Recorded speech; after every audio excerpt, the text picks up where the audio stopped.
What is up, guys? Pie Muffin here, and we are back with another Tales of the Rays video. We have Producer's Letter Volume 36, translated courtesy of the great people at the Tales of the Rays Discord.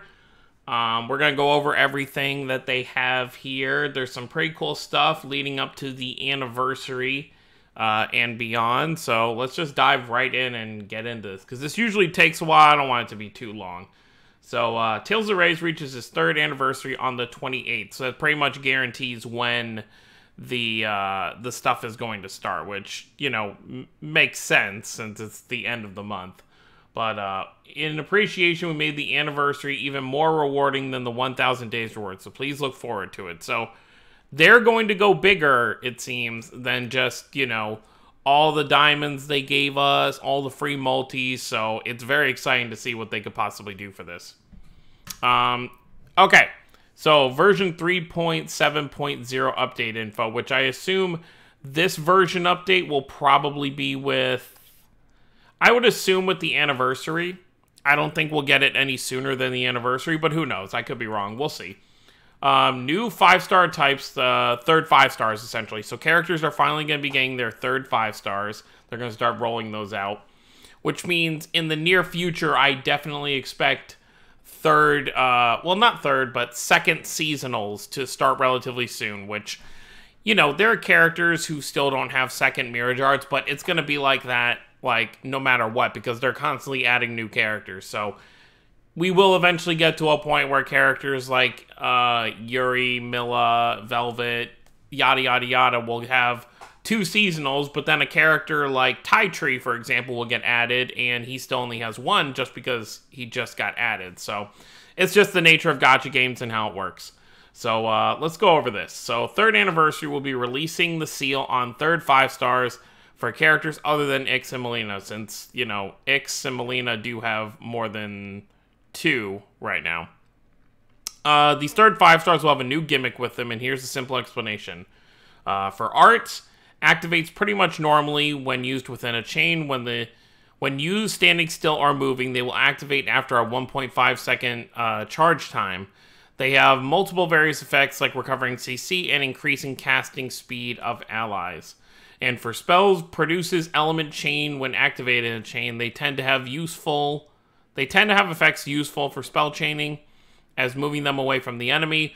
When used standing still or moving, they break an enemy's IS at the start of casting and can produce master level damage without reaching master art. By spell comboing, they can be activated without cast time. So that's pretty good. Starting from the 28th, all featured characters other than newly joining characters will receive a third 5 star. They don't mean all at once, obviously. They're not going to do that. But it's just moving forward, we'll finally start to see that.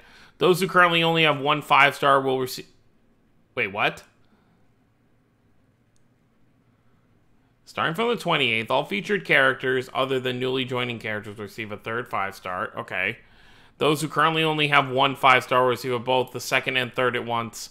Okay, so what they're saying is if we get a banner... So let's say, for example, Mao, Mao and Eugene.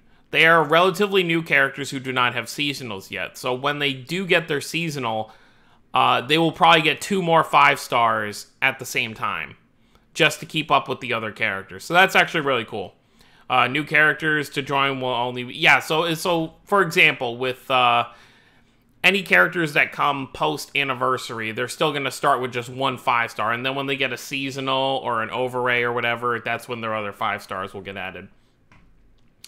Okay, this is really cool. Room updates. Able to visit other players' rooms. So I assume people you have added on your friends list, you can just click on them and you'll be able to see which characters they currently have in their room. Can set a character that welcomes you into the room. They will give presents every day. They will also give presents to any visitors. That's really cool. That's a nice little touch. Can leave messages in other people's rooms and respond to them. That's also really cool. So, like, if you want to, like, you have your friends that play Rays added, you can, like, leave them a little nice message. That's cool. Obviously, don't write anything mean. Tower all out. Okay. The rules have not changed since earlier stated. As a warning, we made this as serious endgame content. This will not be an easy clear. So if you're someone who plays Rays casually, maybe you only started like 6 months ago, this mode will not be completable probably for you. This will be mainly for people who spend a lot of money in the game or have been playing since day one. I mean, even for me, like, I can complete the first 60 floors completely on auto battle right now on the regular tower. So I'm actually going to have to put some effort into learning how the characters work for this next tower mode. Which we'll go more into how we'll be able to practice for that in the next part. But once a character is used, they will not be usable again, and the first floor will and the first floor will already be set to the equivalent of 40 floor in normal. So that means power-wise and strength-wise, it's going to be like starting at floor 40.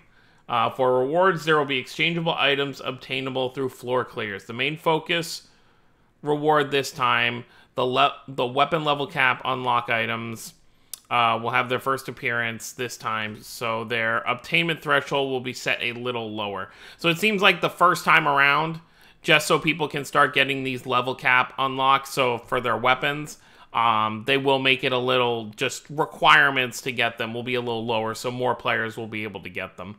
I would still say, even if you are, you know, a newer player or casual, at least try the new tower, see how far you can get, because they did say, you know, there are exchangeable items obtainable through floor clears, so just see as far as you can get, you know. Training mode, Crest Dojo, which a lot of people have been waiting for this. The training mode's name was changed to Crest, okay, which makes sense. Enemies are selectable from 6 different types. Can change equipment at any time in the dojo, includes weapons and storage. Can freely change Mirage Gauge. Okay, so if you want to try a combo with a Mirage Art, you can just max it out real quick. We added more features than we were originally playing, so please use this practice combos and make videos and such. Okay, well, I mean, that was my plan anyway, so pretty much what my plan is with Crest's Dojo is I'm going to try and practice with each character and try and make combo videos with everybody. So any characters that I have fully geared out with 5 stars and 4 stars, I will probably start to make videos for once this goes live. So that'll be a lot of fun. That's really cool. They really do want people to practice a lot. So this will be a lot of fun to mess around with. So now let's go over I was originally going to make a video because we did get a God Eater notice in-game last night after the preview dropped. But I figured, why not just wait for the... just so we have all the information, why not just wait for the producer's letter to go over it? So, Feline joins with God Eater Resomops collab February 10th rerun, which is Monday. So I was originally thinking that's when the Valentine's event would start, but it looks like they're going to do this God Eater thing. It's being treated almost as a new event, kind of. But not really. I don't know how to really word it, but... so let's go over this. It was decided with the God Eater team that we should each release the mobile title's original characters. So they get Mileena. Well, okay, so that makes sense. So while we get Feline, we learned and had fun making her with her scissors type divine weapon. Okay, that can turn into a bow. That's cool. Scenario-wise, it will be an after story telling what happened after the original collab event. Okay, so it's kind of a new event, but not the same. For people who can actually read the story, it's almost like a new event. Alice and Deca's join with Valentine's event mid-February, so I'm expecting this. So if the God Eater event starts Monday, I'm just trying to think. I guess what they could do is... Yeah, I could see that. So maybe we get next week for the God Eater event, and then maybe the following Monday, the 17th, because that's still like mid-February. So maybe around the 17th will be when the Valentine's event would start. But that's just weird, because Valentine's is on the 14th. Why would you start an event for Valentine's after Valentine's already passed? Maybe they'll surprise us. Maybe like the night we get the God Eater event, they'll post their first preview for the next event, so that way it gives them 4 days to post, and then on Friday the 14th, we can possibly get it. I don't know. It just seems weird to start a Valentine's event after Valentine's.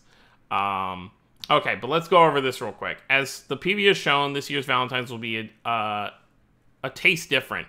Yes, guys will participate as well. Valentine's is a day to show appreciation, so is it bad for guys to say thanks to girls? We were always thinking that we wanted Alice and Dekus to join around this time of year, and they were finally able to come the third time. And for Dekus, we made him hold a special gimmick. Oh boy. When near Alice, Dekus will not stagger from enemies. Okay, so he's, showboating to, impress Alice. And any damage Alice receives will go to Dekus. So, I assume Dekus is going to be pretty tanky then, in that case, because if you're going to be running them together, which it seems like that's the gimmick here, is you probably want to run them together. If he's going to be taking all of her damage, I would assume he'd have to be pretty tanky. As expected of the power of love. Harold joins in Fairy's Rec Room, Chapter 12, end of February, which I'm guessing around, so let's look at my calendar again, which probably won't pop up in the video. So probably like the 24th or the 25th. Actually, probably the 24th, because the 28th, when the anniversary will start, will be a Friday. So that way, that gives them, roughly 4 days from the story chapter to get that out. So yeah, this month is packed, definitely for sure. So I'm guessing so a week after, pretty much every Monday, I'm expecting a new thing to come. So we have this coming Monday with the Feline stuff. We've got the following Monday with the Alice and Dekus. Then the Monday after that for Harold. And then the Friday of that week will probably be the anniversary. Well, it will be, but for the story chapter, we don't know for sure. We bet many were saved by her powerful spells. Yes, Harold from Destiny 2 is finally here. As for execution, no worries, we added it. I'm sure people will know what that means if they have played Destiny 2. Little Queen joins in 3rd anniversary raid, end of February. I was honestly expecting Artorias, really, because of the voting stuff, but it looks like they went with Little Queen. I guess maybe they'll explain why. Finally, it's 3rd anniversary. The first of the anniversary batch this year is Little Queen. We wonder how she will act in a world without Phaudra. That will definitely be interesting. And for Decisive Mirage Arts, are Asbel, Velvet, and Vague, and Inomata trio. The first anniversary was Cress, Lloyd, and Luke, who are a Fujishima design. So they did do it based on, who designed the characters. So this set was also one we were waiting to do. Okay, so they were holding off on these characters intentionally. As stated above, the update will give 3rd 5 stars and many new features, so please have fun.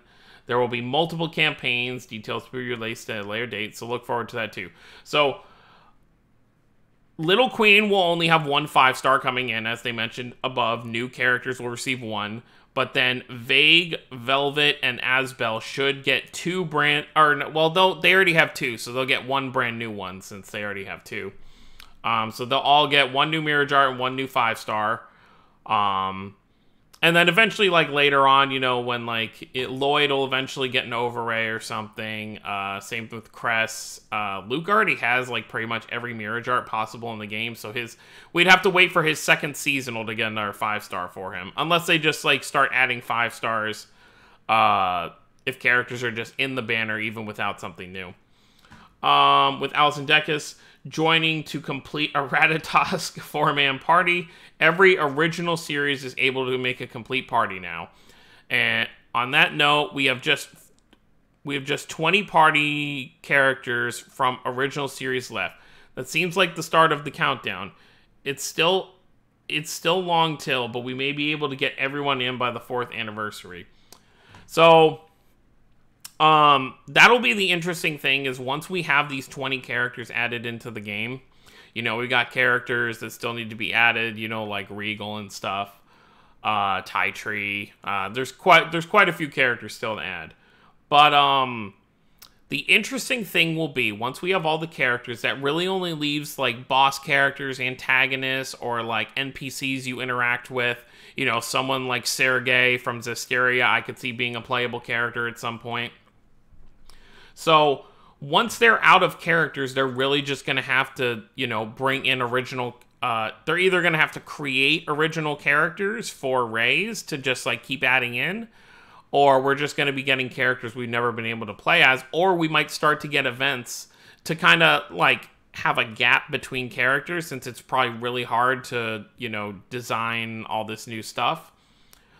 since they're not just going to be pulling from characters who already have movesets. They may start to do events where we get new Mirage Arts, but just don't get any new characters.